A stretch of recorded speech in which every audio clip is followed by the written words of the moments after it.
What's up, everybody? Welcome in. Friday, dfsarmy MLB pre-lock show. Rezzle and Tattoo. Tattoo, how are you doing today? Oh, pretty good. Besides last night, sitting around, starting to do all my research, pulling all these numbers, and then I realized I didn't have sheets today.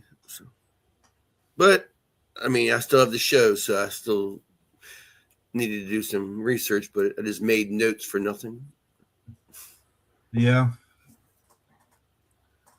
Even though I do notes nearly every single day, the days that I do take off, I forget about, and then I wake up thinking, all right, I got to get this stuff done so that I can do whatever that I had planned for that day, and then I realize that no, I didn't have to do anything. Well, that's not very often. It is not very often. We have a 13-game slate this evening. We've had multiple pitchers scratched because of the trade deadline. I'm very concerned with this trade deadline. Very weirded out by the trade deadline in the fact that there's no bats being talked about, and the only discussion is Freddie Peralta, Tarik Skubal, Mets bullpen arms, and then suddenly Hunter Green could be traded. I really don't know what to expect. Well, I've heard the Orioles are the Yankees called about Adley Rutschman, and they're considering, I guess, Jackson Holiday and Rutschman and Cowser they'd trade from their core. Yeah, I did see something about Taylor Ward today as well. The rumor's been that Rutschman's been on the trade block for 6 months now. So, the Jackson Holiday thing started heating up a couple weeks ago, from my understanding, even though I don't know that there's a whole lot to it. I really don't, because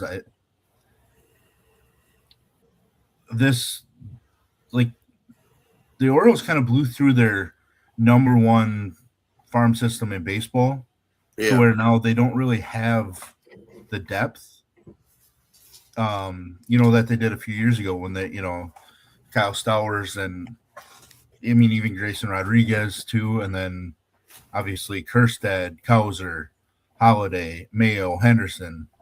They're just loaded with prospects. Basayo, who's now in the majors. I just don't really know what direction they're going, because there's some weird Orioles fans that actually think that they're going to trade for pitching yet too, which I don't know that I understand, unless they're getting pitching back from the Yankees in dealing Rutschman or something, but it's a weird trade deadline for me, because you have people talking about Freddie Peralta like he's 2 years ago Freddie Peralta in Milwaukee. He's not. So I don't know. And then you always see these fans of teams pop up on X with these just insane trade offers, trying to acquire some superstar name that isn't on any trading block at all. Let me guess, at the end of it says, who says no?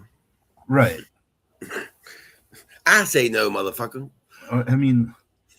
Being where I live, I see a lot of the Brewers fans trade scenarios for Skubal, and I just laugh because they're well, we refuse to give up Made, Pena, Fisher, Adam Zuski, so you guys can take Braylon Payne and Bishop Letson, and then Shane Drohan or something. And sorry, that's not getting it anywhere near getting it done. That doesn't get you Reed Detmers from the Angels. Why is he going to get Skubal? So, Drago, you should probably set that up every day that way then, just so you get used to hearing voices in your head. Set yourself up for the future as you get older. But Yeah, we have 13 games to kind of go over with or go over. Um, and I might have to take a second to step away from the computer. Um, what are your overall thoughts on the pitching on this slate, just as a whole? And then where are you prioritizing, I guess? I guess Dylan Cease. And then after that, it's nothing that I'm running to. I get, the ownership makes sense with Shane Drew and with the Angels, and but it's nobody else that I super trust. I mean, I think there should be one other name that you super trust on this slate. Bryce Miller's pitching at home against the Twins offense that has struggled recently. Oh, they're back home. Oh, good. Okay. Yeah, so Bryce Miller at home to me, at 21% lower ownership than Dylan Cease.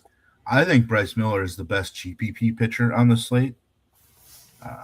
Cease is the one that should default to be your SP1 really when you start building, but I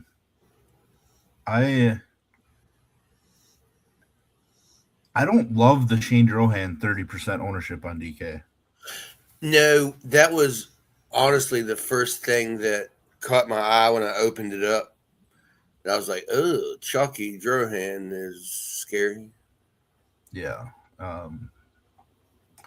but I like the Hunter Brown idea. I hate the fact that he's chalky-ish, and it does make me think that people are chasing his last performance then. But we knew that last performance was coming at some point, right? Or at least we hoped, because he hadn't, he's not as bad as he had been. I don't know that we were expecting it all to come back at once, with 0 walks and just a dominant performance against the White Sox. I guess coin flip wise, would you prefer Drohan or Hunter Brown? Obviously, vast difference in pricing, but which one would you pick as your third? Because to me, Bryce Miller should be the second highest owned pitcher. Yeah, Or I even would the probably highest. say Hunter Brown. I think so as well. Matchup isn't as, I guess, strong. In the fact that the Angels obviously offer a ton of K upside. News for your Orioles just popped. Whoa. They actually signed Yunier Cano to a 2-year extension for the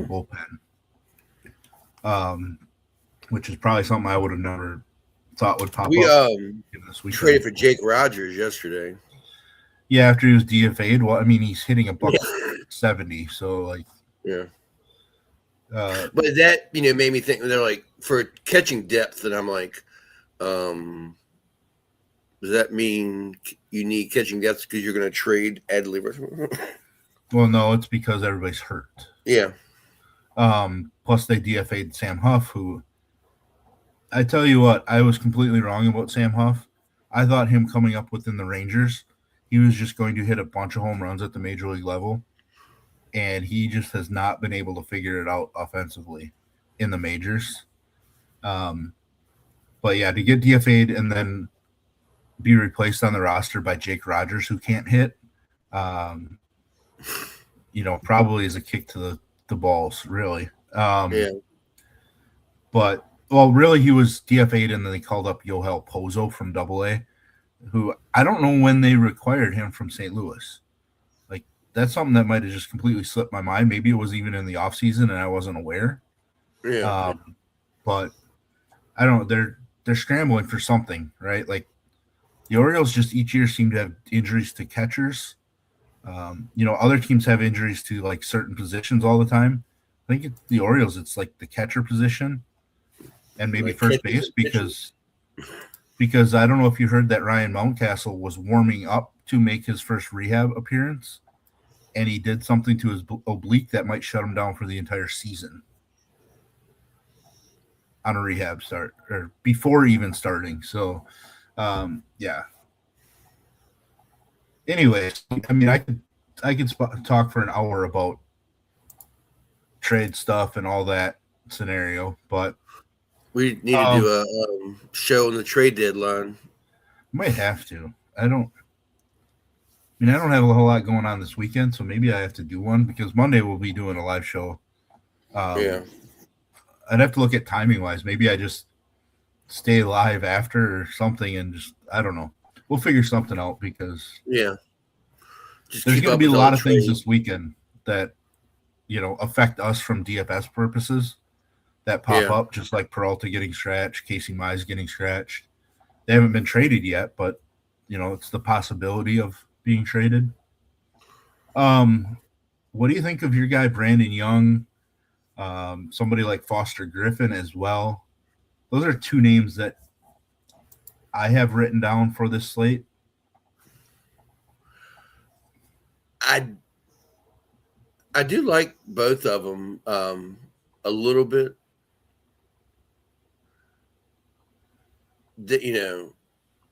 I was just looking at a projection here, and it's like on what I'm looking at.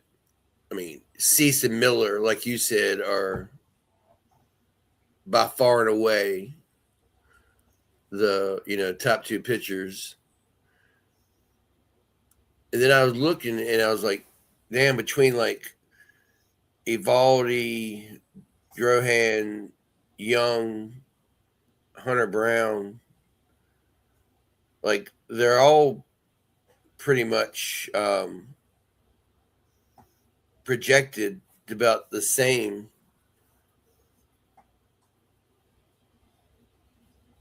So then I guess it's a matter of who you trust or price wise, but Young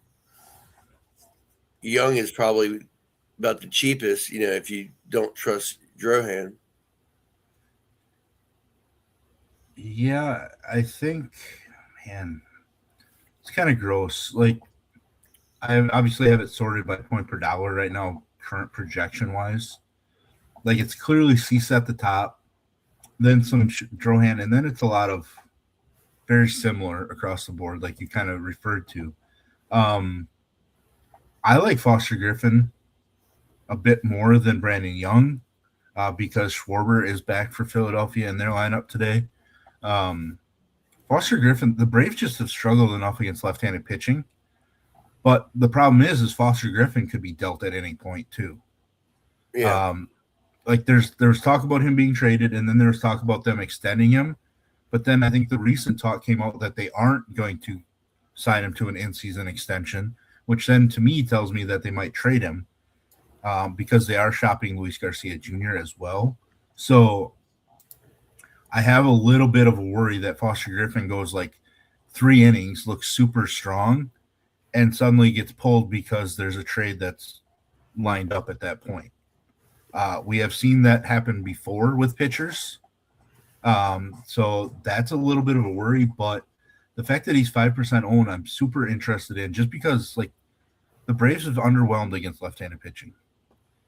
And Foster Griffin's had solid starts against the Braves this season already. And it's also just a slate where there isn't a lot of separation once we get out of the top few guys that we want to play. Yeah. Everything's so similar. That I think Griffin makes sense. Brandon Young does make sense to me a little bit. I don't love paying $8,200 for Brandon Young. Somebody else that I'm probably playing, or two other guys that I'm probably playing that I don't feel great about, is Bryce Elder against the Nationals offense. That worries me. And then Nick Martinez. It just feels like a slate where if Cease and Miller don't absolutely dominate, we could see one dominant pitcher and then a bunch of guys finish in the 16 to 20 range. And I think Nick Martinez is like one of the most likely other guys to finish at 16, 17 fantasy points just because he's he keeps doing it. Problem is like the K upside is so weak with him that I worry about true ceiling. Um, so it's weighing him compared to all the other guys. Like all the other guys you're considering probably have more of a ceiling than Nick Martinez do. Yeah. They probably have more of a ceiling than Bryce Elder, really. But I don't. It feels like a good top-heavy pitching slate, and then a bunch of guys that could do all right. Like, do you have interest in Tanner Bybee against the D-backs at home? I mean, he's drawing double-digit ownership. Yeah, not a lot. Like you said, if I'm gonna pay $7,000, I could just go down and play Elder.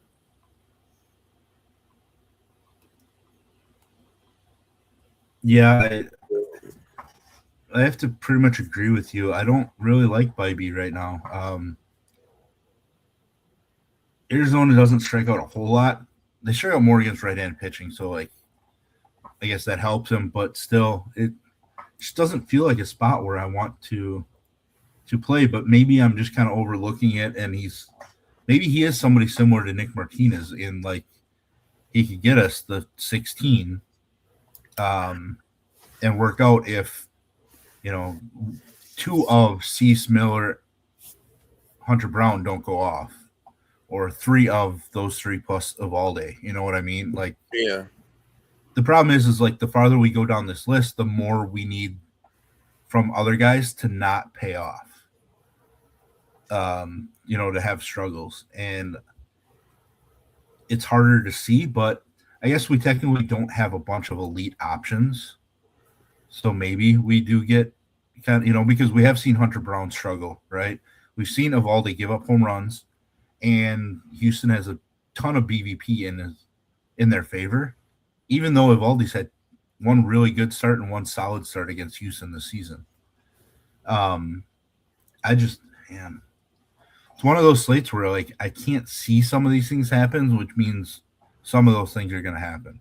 Yeah. Especially for a 13-game slate. Any other pitching you want to even mention at all, or can I bring up the question in chat for you and flip over to bats? Yeah, I don't think it's any more pitching.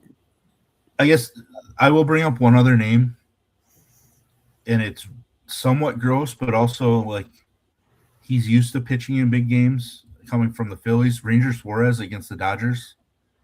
Like they can struggle slightly against left-handed pitching.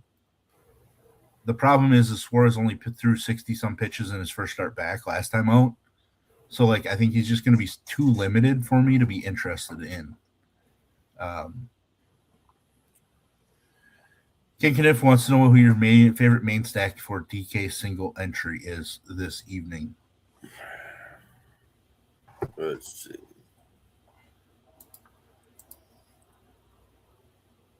If it's small field and we're playing the ownership game, I guess it would probably be up there with Detroit or Kansas City if you're playing something really small. But for me, I was looking, I like Milwaukee. And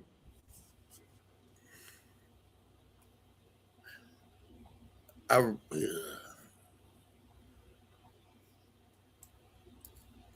know if I can trust them. I really like Washington.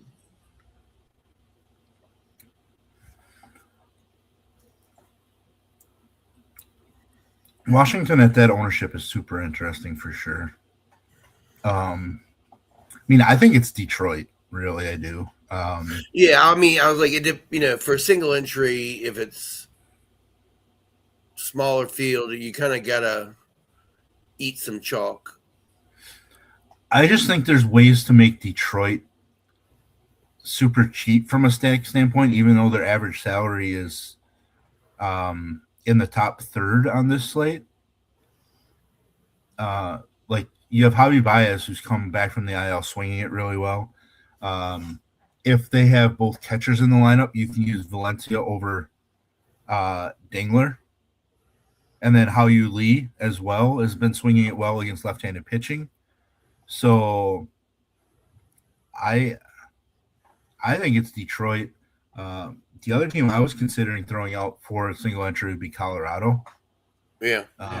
Not going to the Kansas City side in Coors, but go to Colorado instead. They're number one in average projected points per batter on this slate. So I think that's super interesting. I don't like the fact that Brenton Doyle's back, and that means Cole Carrick's going to see less and less playing time because Carrick's been so good. I mean, wasn't Boston fine like game one or something? But even then, like it's a different team too, right? Yeah. Just different team coming in. It's a different scenario. What's that? What about the Dodgers? Like the Dodgers? I mean, that's pretty low on the ownership for a team like that. Yeah. No, I guess I was moving on from single entry and just generalizing. Yeah. Harlock, I do not have any Kodai Senga interest. I don't know how many pitches he's going to be extended out to. He'd been working in the bullpen recently. Plus, even when he starts, he's been pretty bad. I like Miami. So I actually liked Miami more GPP-wise when Peralta was starting. But also the Mets bullpen could be super weak tonight. They already traded Minter. There's a ton of interest in Luke Weaver. So, like, their better bullpen arms are getting a ton of trade interest. So they may not be available, which tells me then we get the weakest side of the Mets bullpen. So, like, now I'm just talking myself into more Miami interest. I mean, the Kekiniff single entry was $2,300. It's that $5 $2,300 entry one. I think 2,300 players you can get a lot different. I think my guts still go with Detroit and get different within Detroit stack a little bit, only because then it allows you to be really different in how you build out the mini stack side. Yeah, because you can make things happen there. I also think you can pair the Detroit stack with Cease and Bryce Miller, which to me feels great. I know a lot of people have this fear of two stud pitchers together in the same build, but I like that spot. I mean, I don't know. Like, you just have a chance to pair that Detroit stack with like Jordan, and I think Jordan has crushed Evalde so much that it feels good. But you can also pair them with Colorado, which my first hand built lineup was definitely Detroit 5-man with a Colorado 2-man. So yeah, like I think for that I might go with Milwaukee. You can pair. Well, another thing, you can pair Detroit with Milwaukee too, and it fits. Because I did that as well with my build. But yeah, you can go Milwaukee as your main 5-man too. You just kind of have to see what they're going to do with their lineup. Yeah.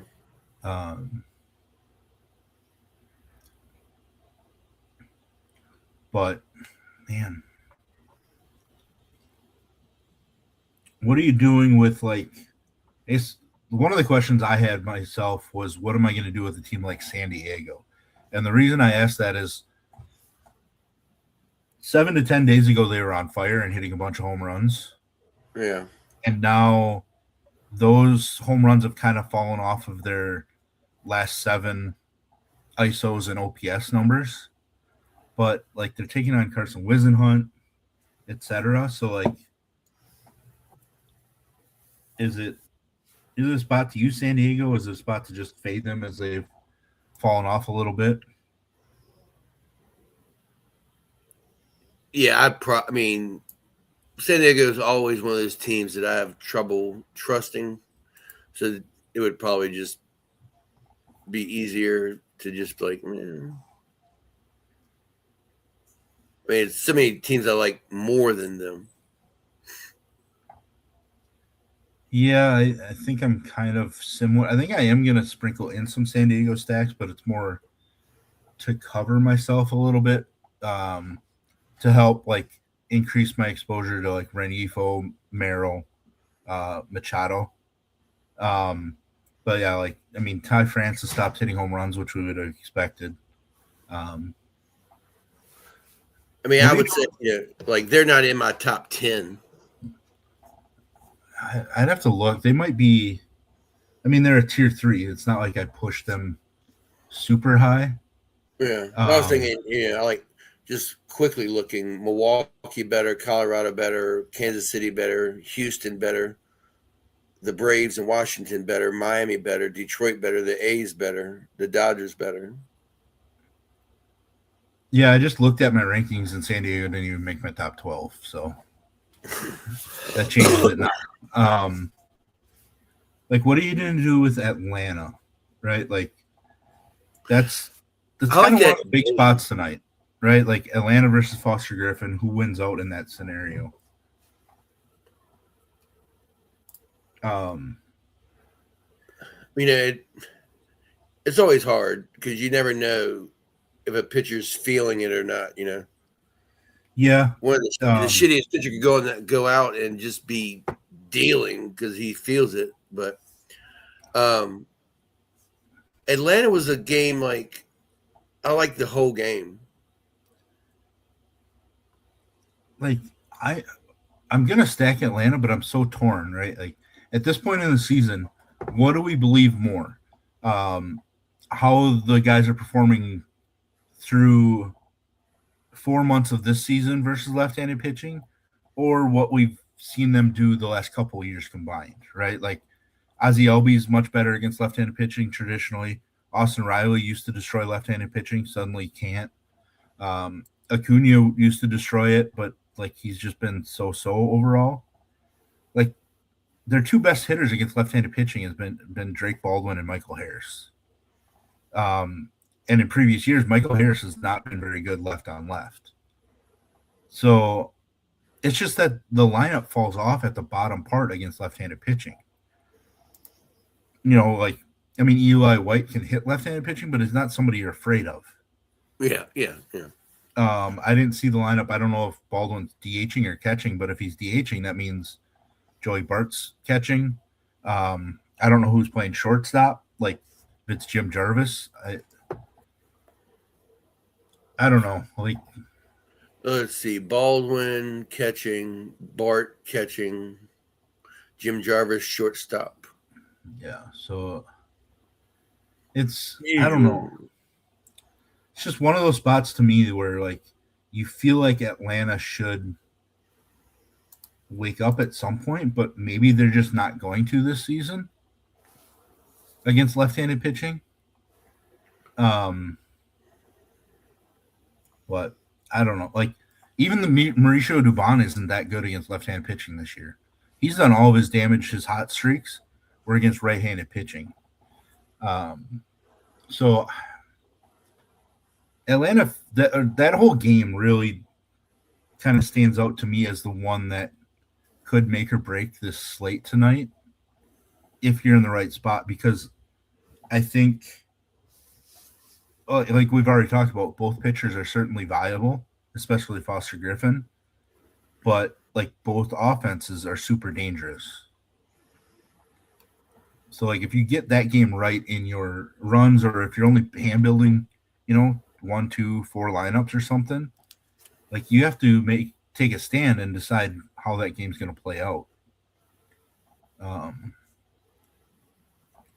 But the fact that like the two teams in that game are combined to be lower owned than Cleveland,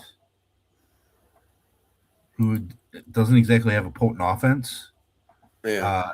just blows my mind. Now I get it. Like Mitch Brott hasn't been good, but Cleveland's been pretty bad against left-handed pitching. Um, you know, basically the same ownership as what the Miami Marlins are. But Miami, like you stroll to the right, Miami's got a great matchup, right? Like the far right of the leverage stacks, Yeah, with batter batter Woba. Woba, pitcher Woba. leverage is pretty solid. There's a lot of green in the Yeah. Miami, the right Yeah. side of things. The right side does not match their implied run total at all. But that also might have to do with the fact that it hasn't been completely updated with the pitching changing. But I don't know, like, are you playing some of your Baltimore stacks this evening? Would you, or would you? I guess not necessarily. If you, Um, eh, their offense is just so up and down. in the But what is Philadelphia doing? Like an opener and a long no, guy? they did call up Andrew Painter, so it's a regular start now. But Uh, Painter's been really bad at the major league level this year. yeah. But, Um, yeah, because at first I was looking at it like a bullpen game, but I don't know. Maybe if it's just Painter, I can get behind that. I just don't feel great about 5-man stacking the Orioles. No, You know, that part. especially while they're without Adley and Basayo. Um, I mean, Holiday's been on fire, so like that fits. But like they've moved Dylan Beavers up to the leadoff spot. They have Leody Tavares hitting fifth. Um, I just don't know. I think I'd rather play the Philadelphia side of that, and even then, I don't feel great about Philadelphia. Even though Schwarber's back tonight, which means he probably homers. Yeah. But Philadelphia didn't make my top 12 either. Like, so we're talking about teams so far that, you know, that are kind of random off the wall debate teams that aren't in my main stack pool. Yeah. Yeah, I don't think, yeah. What do you want to do with like the A's now that they're facing a bullpen game for Detroit? I'll probably still just stay away from it. They're rocking the number 1 point per dollar rank and number 3 leverage rank on the slate. That worries me because that lineup just hasn't been very good with all their injuries. Yeah. That's what was, kind of was my thinking. I'm like, all right, they're not hitting the ball great, and if it's a bullpen and they're facing each pitcher one time, maybe. Yeah, that makes it really tough. What do you think about Houston with some of that BVP? Man, I do not know what to do from a Houston standpoint. The third lowest owned team right now makes me want to play them a lot heavier. Right now, I do think I have them as a tier 2, but it's one of the ones that like I feel like you go bad really quickly because I feel like Houston. There are a number of matchups when they're facing AL West teams that in the past they have guys that have racked up some pretty strong BVP. And every time we seem to play their BVP, other than Jordan, like we seem to just get kicked in the shin. I mean, Jordan just play him against everybody. Plus, I mean, especially against Evalde. But man, I don't know because Altuve has just been not the greatest this season. So to just like his BVP is elite, right? Yeah, and it's a large sample size, and it's just spectacular. But is that this version of Altuve is the big question. Yeah. Now you can also say that this version of Evalde isn't as good as the version from the last couple of years because he's given up more home runs this season. I was shocked to see he's given up over 20 home runs already this year. Damn. So I'm going to play them, but I kind of toned down my like of that BVP just because in 2 starts this year, Evaldi's looked solid against them, especially the one in Houston. He was dominant against them. So it's so tough because I'm such a lover of BVP overall. Yeah. But it's trying to give that BVP a context. And I just worry that like a lot of that, was 2 years ago when they were really, really good. So I mean, I don't know. Like Jordan's my favorite bat, right? So like I'm just gonna play a bunch of Jordan. Anyways, but it does feel more like a mini stack thing.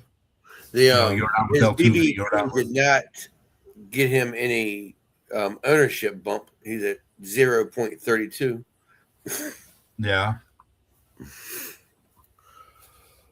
And But I mean, I almost feel like if I did a Houston stack, I might just leave Altuve out. yeah, I don't know what to do. Like I really don't. Or want him because nobody else does. Yeah, no, I mean nobody wants Christian Walker, who's got solid BVP too. It was somebody else too. Jeremy Pena was all right. Plus, Pena's been swinging it well. Yeah.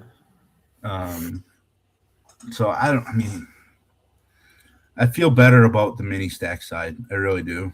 I mean, it's tough to not love Jordan any night, really. Yeah. But on a night where I don't feel the greatest about a lot of the spend up outfielders, especially, or just spend up bats in general. Like I think Jordan's the guy that I mean, especially he's going to be sub 1% owned. Yeah. Like, let me make Jordan my highest owned outfielder, and just come off the ownerships of I don't even know. I mean, Dylan Dingler, I guess, or like Carter Jensen and Coors, like those guys at catcher. Hunter Goodman at catcher, like 6K. I realize they're in Coors, but I would much rather play Jordan. I don't feel great about Fernando Tatis to spend up. I don't necessarily feel great about Ohtani, even though they're saying he's going to be back DHing, but they have no incentives to force Ohtani to play through a knee issue. Yeah. So like any little thing, he can come out after his first at bat or whatever. So yeah, I don't know. I may just get all my ownership through Jordan with Houston.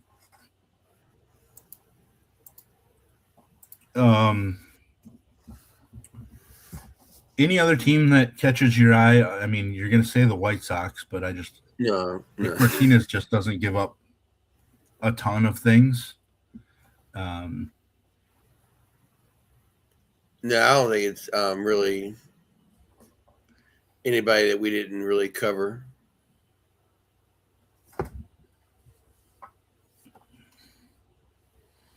Yeah, I think if you want to fade Cease in, like if you're only building a couple lineups or whatever, I don't think you should just fully stack St. Louis then.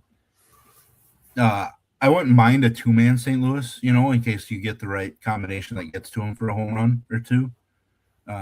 Because when Cease does struggle, we can see him walk a couple guys and give up a home run or two. So you're playing like Burleson, Walker, Weatherholt, or Herrera, like a combination of those four guys.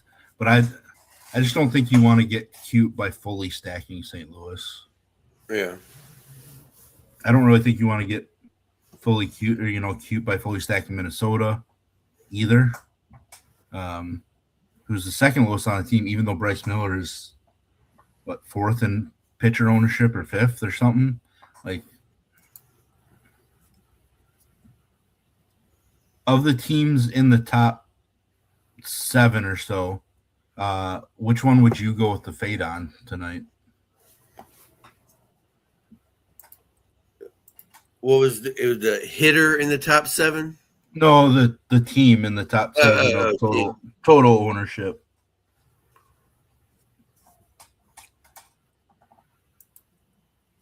It's kind of a trick question because I think there are 2 teams.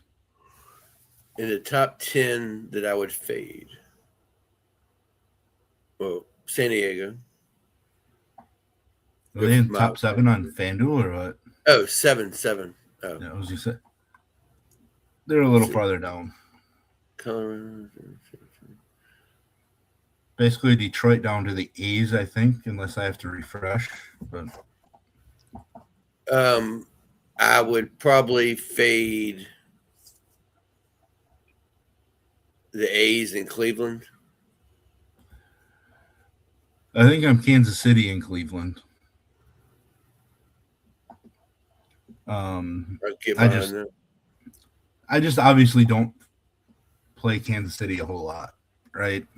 Their offense is still kind of questionable. I realize they're going into Coors, but first game in Coors still can be a thing. I don't think it's as much of a thing this year, but I don't know. Like 129% just feels like fade them on principle because of the way that offense is. Or at least fade them as a full stack. Like I can definitely get behind Caglianone as a one-off, or I guess Carter Jensen, but I like if I'm spending, I don't really want to spend $5K plus on a catcher tonight. Is really what it comes down to as well. But then Cleveland for me. Both of my favorites are under 5K. Well, speaking of favorites, we might as well switch over to that because I don't have a whole lot else to say about stacks at this point. So let's just pivot over to favorites by position. I'll let you go first and give all yours. As I was speaking, the Dodgers lineup came out, and Ohtani is leading off. Can you guess who is hitting third for the Los Angeles Dodgers this evening? Probably not.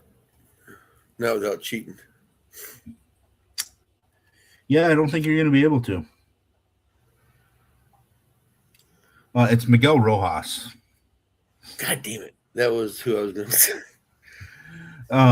There's no Tommy Edman in the lineup against a left-handed pitcher, which I find to be insane considering he's one of their best hitters against left-handed pitching. Those were the 2 people in my mind. Which means Tommy Edman is coming in for Miguel Rojas against a right-handed pitcher at some point. Kike is in the lineup, so that's. But anyways, let's go position by position, and then we can get out of here. We're nearly 45 minutes in at this point. All right, let's see. Catcher, my favorite is Liam Hicks and William Contreras. First base,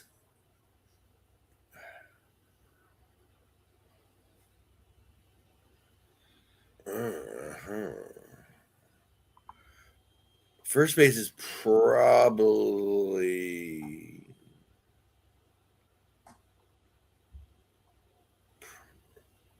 Luis Garcia.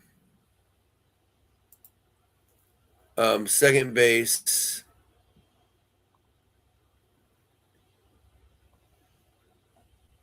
man, I might just stick with Jackson Holliday as hot as he's been. Third base, Manny.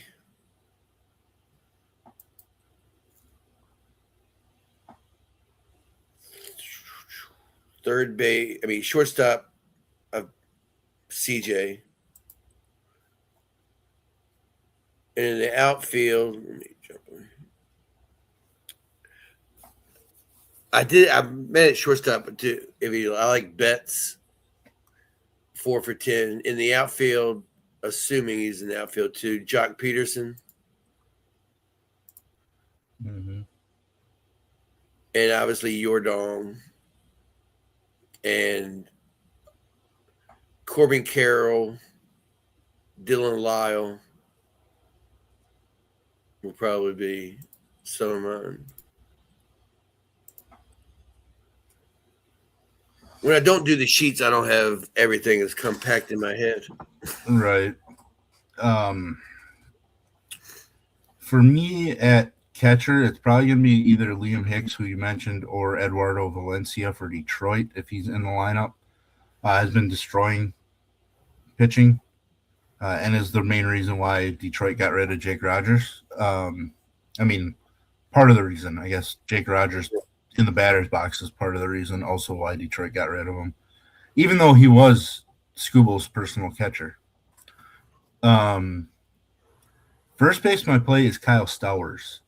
Problem is like a lot of that was based off of facing Peralta, but I still like Stowers quite a bit. Torque, and then your call of Luis Garcia as well, unless they trade him before the game starts.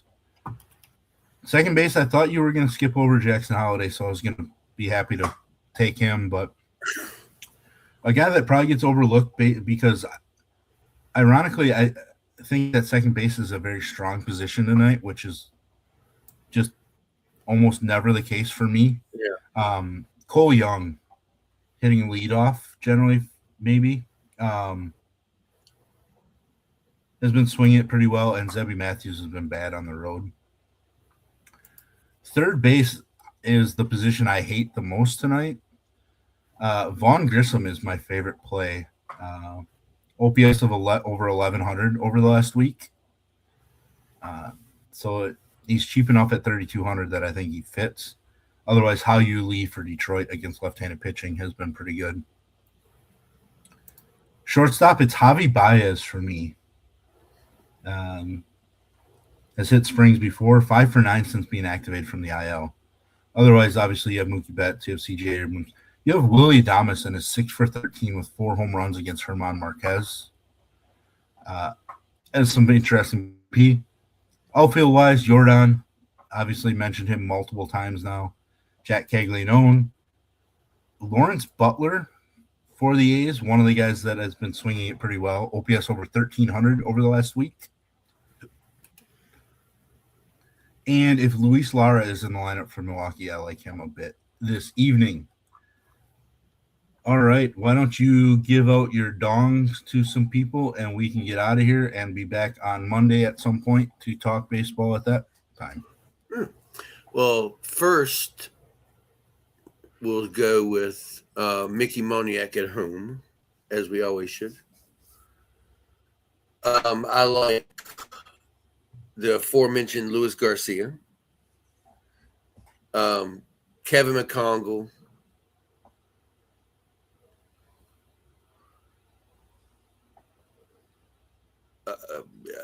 Dingler, Otto Lopez, and let's see if I can find and Liam Hicks. So I'll go there too. Liam Hicks is a name, along with Luis Garcia, that could be pulled at any point from what I'm hearing. Yeah. Hicks is somebody that they seem like teams are going to pivot to if they can't acquire Jeffers, Hunter Goodman, one of those catchers, Adley maybe. But yeah, I don't have any dawn calls yet because I have not looked at any of the weather for hitting purposes just yet. And obviously all these pitcher changes have made a difference as well. But I mean, the obvious would be Jordan as my favorite guy, but you just don't get good enough odds with him. So, but yeah, was the that's all we Chicago got. game early, or is that one of the 6 p.m. games? Which game? Like the Cubs, Yankees. That's already happened. Okay. I knew there was like an early game. I couldn't remember which one it was. Yeah. And then there's another game starting any minute now, or did it start? I'd have to look. Any minute now. The Paul Skeens versus Hunter Green pitching matchup starts in a minute. I would have loved Hunter Green on this slate. Right? I would love both pitchers on this slate. Both pitchers, yeah. But anyways, that's all we've got. We're back on Monday. If you are a member of DFS Army, hit us up in Discord. If you're not, link in the description below. Scrolling at the bottom of the screen, code BOOK, BOOK, gets you 20% off any ML or any DFS Army subscription, not just MLB, not just NFL, any of them for the life of your membership. Again, we're back Monday around 4 o'clock Central Time, I would guess. Best of luck tonight. Best of luck this weekend, and helmets up. And we will catch you Monday.